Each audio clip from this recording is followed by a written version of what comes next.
ವೀಕ್ಷಕರೇ, ರಾಜ್ಯದ ಸಾಕಷ್ಟು ಕಡೆ ನಿರೀಕ್ಷೆ ಮಾಡದಂತೆ ಈ ಸಲದ ಬಿಗ್ ಬಾಸ್ 12ನೇ ಸೀಸನ್ ನ ಫೈನಲ್ ನ ದಿವಸ ಬಂದಿದೆ. ಪ್ರತಿ ಸಲ ಅಕ್ಟೋಬರ್ ನಲ್ಲಿ ಈ ಒಂದು ಶೋ ಶುರುವಾದಾಗಿಂದ ಜನವರಿಯಲ್ಲಿ ಮುಗಿಯುವವರೆಗೂ ಈ ಒಂದು ಶೋ ಬಗ್ಗೆ, ಇದರ ಸ್ಪರ್ಧಿಗಳ ಬಗ್ಗೆ ಸೋಷಿಯಲ್ ಮೀಡಿಯಾದ ಹಲವು ಕಡೆ ಚರ್ಚೆ ಇದ್ದೇ ಇರುತ್ತೆ.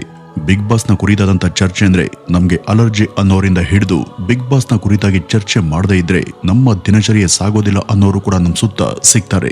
ಈ ಸಲ ಬಿಗ್ ಬಾಸ್ ನಲ್ಲಿ ಯಾರು ವಿನ್ ಆಗ್ಬೇಕು ಎಂಬ ಕುತೂಹಲ ಪ್ರತಿ ಸೀಸನ್ ನಲ್ಲೂ ಕೂಡ ಇದ್ದೇ ಇರುತ್ತೆ. ಅದೇ ರೀತಿ ಈ ಸಲವಂತೂ ಅದರ ಕೌತುಕ ಇನ್ನೂ ಕೂಡ ನೆಕ್ಸ್ಟ್ ಲೆವೆಲ್ ನಲ್ಲಿ ಇದೆ. ವರದಿಗಳ ಪ್ರಕಾರ ಹಾಗೂ ಜನಾಭಿಪ್ರಾಯದ ಪ್ರಕಾರ ಈ ಸಲ ಬಿಗ್ ಬಾಸ್ ಅನ್ನ ನೋಡ್ತಿರುವಂತ ಹಲವರು ಪೈಕಿ ಗಿಲ್ಲಿನ ವಿನ್ ಆಗ್ಬೇಕು ಅಂತ ಹೇಳ್ತಿದ್ದಾರೆ. ಮತ್ತೆ ಇನ್ನು ಕೆಲವರು ಅಶ್ವಿನಿ ಅವರು ವಿನ್ ಆಗ್ಬೇಕು ಅಂತ ಹೇಳ್ತಿದ್ದಾರೆ. ಇವರೇಂದ್ರಿ ಎಲ್ಲ ಬಿಟ್ಟು ಬಿಗ್ ಬಾಸ್ ನ ಬಗ್ಗೆ, ಅದರ ವಿನ್ನರ್ ಯಾರಾಗಬೇಕು ಎಂಬ ಚರ್ಚೆಯನ್ನ ಎತ್ತಿದ್ದಾರೆ. ಇದು ಬಿಟ್ಟು ಬೇರೆ ಯಾವ ವಿಷಯ ಕೂಡ ಇವ್ರಿಗೆ ಸಿಕ್ತಿಲ್ವಾ ಅಂತ ಅನ್ಕೊಳ್ಬೇಡಿ. ನಾವಿಲ್ಲಿ ಬಿಗ್ ಬಾಸ್ ನ ಬಗ್ಗೆ ಚರ್ಚೆ ಮಾಡ್ತಿಲ್ಲ. ಗಿಲ್ಲಿಂದ್ರೆ ನಮ್ಗೆ ಇಷ್ಟ, ಅವನಲ್ಲಿ ಪ್ರತಿಭೆ ಇದೆ, ಹಾಗಾಗಿ ಅವನು ವಿನ್ ಆಗ್ಬೇಕು ಅನ್ನೋರು ಒಂದ್ ಕಡೆ, ನಮ್ಮ ಜಾತಿ ಮತದವನೇ ವಿನ್ ಆಗ್ಬೇಕು, ಬೇರೆ ಜಾತಿಯವರು ವಿನ್ ಆಗ್ಬಾರ್ದು ಅನ್ನೋರು ಒಂದ್ ಕಡೆ, ಇನ್ನು ಅವರು ಯಾರೇ ಆಗಿರ್ಲಿ ಅರ್ಹತೆ ಇರೋರು, ನಿಜವಾದಂತ ಪ್ರತಿಭೆ ಇರೋರು ಈ ಒಂದು ಗೇಮ್ ಅನ್ನ ವಿನ್ ಆಗ್ಬೇಕು ಅಂತ ಆಶಿಸೋರು ಮತ್ತೊಂದ್ ಕಡೆ. ವೀಕ್ಷಕರೇ, ಜನರು ಒಬ್ಬ ಬಿಗ್ ಬಾಸ್ ನ ವಿನ್ನರ್ ಬಗ್ಗೆ ಎಷ್ಟೆಲ್ಲ ತಲೆ ಕೆಡಿಸಿಕೊಂಡಿದ್ದಾರೆ ಅಂದ್ರೆ ಅದ್ರ ಬಗ್ಗೆ ಚರ್ಚೆ, ವಿಮರ್ಶೆ, ಪರಾಮರ್ಶೆ ನಡೆಸುವಷ್ಟು ಸಮಯ ಮತ್ತು ಆಸಕ್ತಿ, ಶ್ರದ್ಧೆನ ತೋರುವಂತ ಇದೇ ಜನ ಚುನಾವಣೆ ಸಮಯದಲ್ಲಿ ಯಾವ ನಾಯಕ ನಮ್ಗೆ ಸೂಕ್ತ ಅಂತ ಡಿಸೈಡ್ ಮಾಡುವ ಕಡೆ ಇಷ್ಟು ಆಸಕ್ತಿ ತೋರಿಸಿದ್ದನ್ನ ನಾವ್ಯಾರು ಕೂಡ ಇದುವರೆಗೂ ನೋಡ್ಲೇ ಇಲ್ಲ. ಕೆಲವರು ವೋಟನ್ನೇ ಮಾಡ್ಲಿಲ್ಲ. ಚುನಾವಣೆ ಯಾರ್ಗೆದ್ರೇನು ನಮ್ಗೂ ಅದಕ್ಕೂ ಏನ್ ಸಂಬಂಧ ಅಂತ ತುಂಬಾ ಜನ ಉಡಾಫೆಯನ್ನ ಮಾಡಿದ್ರು. ಬಿಗ್ ಬಾಸ್ ನಲ್ಲಿ ಇದುವರೆಗೂ 12 ಜನ ಗೆದ್ದಿದ್ದಾರೆ. ಅವರೆಲ್ಲ ಪ್ರತಿಭೆ ಹಾಗೂ ಅರ್ಹತೆ ಮೇಲೆ ಗೆದ್ದಿದ್ದಾರ ಗೊತ್ತಿಲ್ಲ. ಕಳೆದ ಸೀಸನ್ಗಳಲ್ಲೂ ಕೂಡ ಗೆದ್ದಂತ ಎಲ್ಲ ಅಭ್ಯರ್ಥಿಗಳ ಬಗ್ಗೆ ಕೂಡ ನಮ್ಮಲ್ಲಿ ಯಾರಲ್ಲೂ ಒಮ್ಮತದ ಒಪ್ಪಿಗೆ ಇರಲಿಲ್ಲ. ಪ್ರತಿ ಸೀಸನ್ ಅಲ್ಲೂ ಕೂಡ ಒಬ್ಬ ಅಭ್ಯರ್ಥಿ ಗೆದ್ದಾಗ ಅದಕ್ಕೆ ಒಮ್ಮತದ ಒಪ್ಪಿಗೆ ಯಾರಲ್ಲೂ ಕೂಡ ಇರೋದಿಲ್ಲ. ಇದು ಮೊದಲ ಸೀಸನ್ ನಿಂದನೂ ಕೂಡ ನಡೆದುಕೊಂಡು ಬಂದಂತ ಸಂಗತಿ. ಈ ಸಲದ ಬಿಗ್ ಬಾಸ್ ನ ಉದಾಹರಣೆ ತಗೊಂಡ್ರೆ ಅದು ಸಾಕಷ್ಟು ವಿಷಯಗಳನ್ನಾಗಿ ಮೊದಲಿಂದನೂ ಕೂಡ ವಾದ ವಿವಾದದಲ್ಲಿದ್ದಂತ ಒಂದು ಶೋ. ಮುಖ್ಯವಾಗಿ ಅದರ ಸ್ಪರ್ಧಿಗಳು ಆದಂತ ಅಶ್ವಿನಿ ಗೌಡ, ಕಾವ್ಯ, ಧ್ರುವಂತ್, ಗಿಲ್ಲಿ, ರಘು ಹಾಗೂ ರಕ್ಷಿತಾ, ಇದಿಷ್ಟು ಜನರ ನಡುವೆ ನಡೆದಿರುವಂತಹ ಜಗಳ, ಇರಾದೆಗಳು ಈ ಸೀಸನ್ ನ ಮುಖ್ಯ ಹೈಲೈಟ್ಗಳು. ಗೇಮ್ ಅಂತ ಬಂದಾಗ ಅಶ್ವಿನಿ, ರಘು, ಧ್ರುವಂತ್, ಧನು ಇವರೆಲ್ಲರೂ ಕೂಡ ಟಫ್ ಕಾಂಪಿಟೇಟರ್ಗಳೇ. ಹಲವು ಸಲ ಅಶ್ವಿನಿ ಅವರ ವರ್ತನೆ, ಅವರ ಜಗಳ, ಅವರು ಆವಾಜ್ ಹಾಕುವಂತ ಗುಣ ಇದು ಜನರಿಗೆ ಇಷ್ಟ ಆಗ್ಲಿಲ್ಲ. ವೀಕೆಂಡ್ ಅಂತ ಬಂದಾಗ ಸುದೀಪ್ ರವರು ಕೂಡ ಅಲ್ಲಲ್ಲಿ ಪ್ರಸ್ತಾಪ ಮಾಡಿದ್ರು ಅವರು ಅಶ್ವಿನಿ ಅವರನ್ನ ಸರಿಯಾದ ರೀತಿಯಲ್ಲಿ ತರಾಟೆಗೆ ತೆಗೆದುಕೊಳ್ಳಿಲ್ಲ ಅನ್ನುವಂತ ಆರೋಪ ಕೂಡ ಇದೆ. ಆದ್ರೆ ಇನ್ನು ಹಲವರ ಪ್ರಕಾರ ಅಶ್ವಿನಿ ಅವರು ಯಾರಿಗೂ ಕೂಡ ಬಕೆಟ್ ಅನ್ನ ಹಿಡಿದೆ, ಒಂದು ಗುಂಪು ಅಂತ ಮಾಡಿಕೊಳ್ಳದೆ ಒಂಟಿಯಾಗೇನೆ ಈ ಮನೆಯಲ್ಲಿ ಜೀವಿಸ್ತಾ ಬಂದಿದ್ದಾರೆ. ಅವರು ತುಂಬಾನೇ ಚೆನ್ನಾಗಿ ಆಡ್ತಿದ್ದಾರೆ ಅನ್ನುವಂತ ಪ್ರಶಂಸೆಗಳು ಕೂಡ ಅವ್ರಿಗೆ ಇದ್ದಾವೆ. ಇನ್ನು ಅಶ್ವಿನಿ ಅವ್ರ ಬಗ್ಗೆ ಏನೇ ಅಪವಾದ ಇದ್ರೂ ಕೂಡ ಟಾಸ್ಕ್ ಅಂತ ಬಂದಾಗ ಅವರು ನಿಜಕ್ಕೂ ತಮ್ಮ 100% ಪ್ರಯತ್ನವನ್ನು ಹಾಕಿ ಆಟ ಆಡ್ತಾರೆ. ಅದೇ ರೀತಿ ಅನೇಕ ಟಾಸ್ಕ್ ಗಳನ್ನು ಕೂಡ ಗೆದ್ದಿದ್ದಾರೆ. ಮತ್ತೆ ಬೆಸ್ಟ್ ಪ್ಲೇಯರ್ ಎಂಬ ಪ್ರಶಂಸೆ ಕೂಡ ತಗೊಂಡಿದ್ದಾರೆ. ಇನ್ನು ಗಿಲ್ಲಿ ಎಲ್ಲರ ಕಾಲಿಡಿತ ಈ ಸಲದ ವೀಕ್ಷಕರಿಗೆ ತನ್ನ ಹಾಸ್ಯದ ಕಚಗುಳಿಯಿಂದ ಸಖತ್ ಎಂಟರ್ಟೈನ್ಮೆಂಟ್ ಅನ್ನ ಕೊಟ್ಟಿದ್ದಾರೆ. ಗಿಲ್ಲಿ ಕುರುಬ ಸಮಾಜದಿಂದ ಬಂದಂತ ವ್ಯಕ್ತಿ. ನಮ್ಮ ಕುರುಬ ಸಮುದಾಯದ ವ್ಯಕ್ತಿನೇ ಶೋ ಅನ್ನ ಗೆಲ್ಬೇಕು, ಬೇರೆಯವರು ಗೆಲ್ಬಾರ್ದು, ಅವರನ್ನ ಬಿಟ್ಟು ಬೇರೆ ಯಾರೇ ಗೆದ್ರು ಕೂಡ ಅದು ಮೋಸ, ನಾವು ಆ ಒಂದು ಗೆಲುವನ್ನ ಒಪ್ಕೊಳ್ಳೋದಿಲ್ಲ ಅಂತ ಹೇಳುವಂತ ಅತಿ ಬುದ್ಧಿವಂತರು ಕೂಡ ಇದ್ದಾರೆ. ಇನ್ನು ಈ ಗಿಲ್ಲಿಯ ಅನೇಕ ಫ್ಯಾನ್ ಪೇಜ್ಗಳು ಕೂಡ ಓಪನ್ ಆಗಿವೆ. ಅದರಲ್ಲಿ ಅರ್ಧದಷ್ಟು ನಿರ್ದಿಷ್ಟ ಜಾತಿ ಸಮುದಾಯದ ಹೆಸರಿರುವಂತ ಪೇಜ್ಗಳು ಇದ್ದಾವೆ.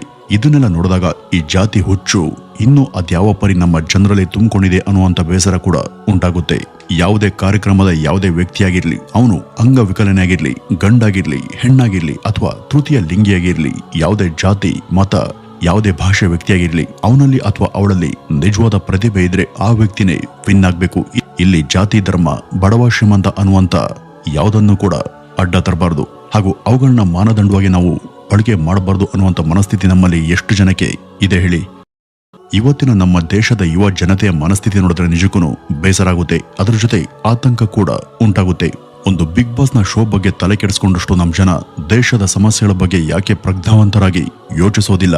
ಎಲ್ಲ ಕಡೆ ಇವತ್ತು ಭ್ರಷ್ಟಾಚಾರ ತಾಂಡವವಾಡ್ತಿದೆ, ನಿರುದ್ಯೋಗದ ಸಮಸ್ಯೆ ಕೂಡ ಇದೆ, ಸರ್ಕಾರಿ ಕೆಲಸಕ್ಕೆ ಎಲ್ಲಾ ಕಡೆ ಲಂಚ ಕೊಡುವಂತ ಸ್ಥಿತಿ ಇದೆ.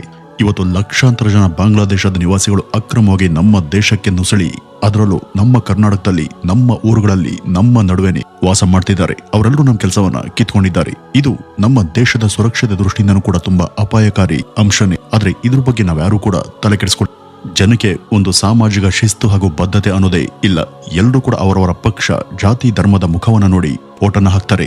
ಇಷ್ಟೆಲ್ಲ ಸಮಸ್ಯೆಗಳ ಬಗ್ಗೆ ಯೋಚಿಸುವಂತ ವ್ಯವಧಾನ ಹಾಗೂ ಜವಾಬ್ದಾರಿ ಇಲ್ಲದಂತ ಜನ ಬಿಗ್ ಬಾಸ್ ಬಗ್ಗೆ ತುಂಬಾ ಕೇರ್ ಮಾಡ್ತಾರೆ. ಬಿಗ್ ಬಾಸ್ ಒಂದು ಸಾರ್ವಜನಿಕ ಕಾರ್ಯಕ್ರಮ. ಇಲ್ಲೂ ಕೂಡ ಅರ್ಹತೆ ಇರುವಂತ ವ್ಯಕ್ತಿ ಮಾತ್ರ ಗೆಲ್ಬೇಕು. ಜಾತಿ, ಸಮುದಾಯ, ಬಡವ ಮತ್ತೆ ಶ್ರೀಮಂತ ಎಂಬ ಯಾವ ತಾರತಮ್ಯಕ್ಕೆ ಇಲ್ಲಿ ಅವಕಾಶ ಇರ್ಕೊಡ್ದು. ಈ ಯಾವುದಕ್ಕೂ ಮಣೆ ಹಾಕ್ತೆ ನಿಜವಾದ ಪ್ರತಿಭೆಗೆ ನಾವು ದಾರಿಯನ್ನ ಮಾಡ್ಕೊಡ್ಬೇಕು. ಇಲ್ಲಿ ಗಿಲ್ಲಿ ನಟನೆ ಬೆಸ್ಟ್ ಅನ್ನೋದು ಅನೇಕರ ವಾದ. ಗಿಲ್ಲಿ ಕೂಡ ತಾನು ಕ್ಯಾಪ್ಟನ್ ಆದಾಗ ಸುಖಾಸುಮ್ಮನೆ ಅಶ್ವಿನಿ ಹಾಗೂ ಇತರರ ಮೇಲೆ ಇಲ್ಲ ಸಲ್ಲದ ಆರೋಪ ಮಾಡಿದ್ದು ಮತ್ತೆ ಕಾವ್ಯಗಾಗಿ ಸಪೋರ್ಟ್ ಮಾಡಿದ್ದು ಇವೆಲ್ಲವನ್ನು ಕೂಡ ವೀಕ್ಷಕರು ನೋಡಿದ್ದಾರೆ. ಗಿಲ್ಲಿ ಕೂಡ ಸಹಜ ಸ್ಪರ್ಧಿಯಾಗಿದ್ದಾಗ ಹಾಗೂ ಕ್ಯಾಪ್ಟನ್ ಆದಾಗ ಒಂದೊಂದು ರೀತಿ ವರ್ತಿಸಿದ್ದು ಕೂಡ ಉಂಟು. ಇನ್ನು ಈ ಅಶ್ವಿನಿಯವರ ಬಾಯಿ ಬೊಂಬಾಯಿ, ಅವರಂತ ಬಜಾರಿ ಇನ್ನೊಬ್ರಿಲ್ಲ ಎಂಬ ಅಪವಾದ ಅವ್ರ ಮೇಲೆ ಇದ್ರೂ ಕೂಡ ಟಾಸ್ಕ್ ನ ವಿಷಯವಾಗಿ ಅವರಿಗೆ ಪೂರ್ಣ ಅಂಕವನ್ನು ಕೊಡಬಹುದು.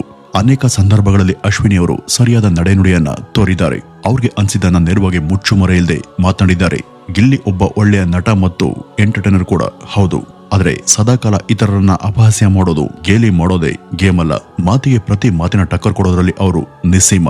ಈ ರೀತಿ ಹೇಳ್ತಾ ಹೋದ್ರೆ ಇಲ್ಲಿ ಯಾರು ಕೂಡ ಪರ್ಫೆಕ್ಟ್ ಅಂತಲ್ಲ, ಎಲ್ಲರಲ್ಲೂ ಕೂಡ ಕೊಂಕುಗಳು ಇದ್ದಾವೆ.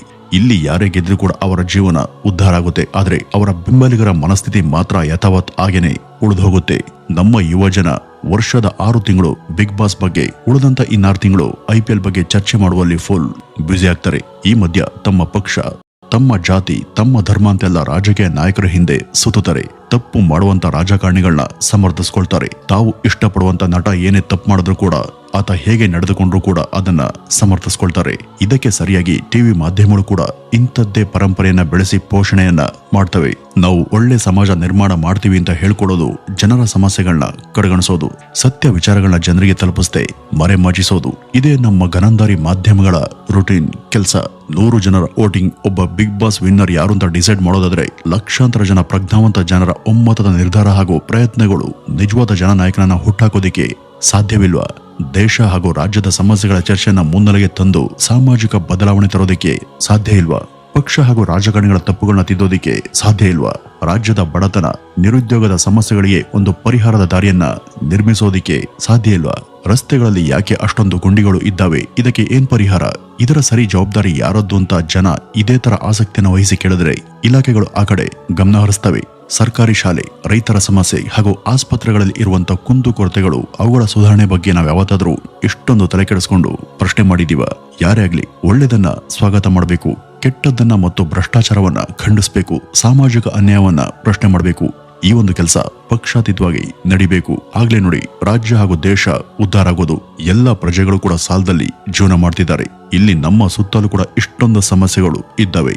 ಎಲ್ಲ ಮಾಧ್ಯಮಗಳು ಬೇಕಿಲ್ಲದಂತ ಸಮಸ್ಯೆಗಳ ಬಗ್ಗೆ ಚರ್ಚೆ ಮಾಡಿ ಜನರ ಗಮನವನ್ನ ಬೇರೆ ಕಡೆ ಸೆಳೆಯುವಂತ ಕೆಲಸವನ್ನ ಮಾಡ್ತಿದ್ದಾವೆ.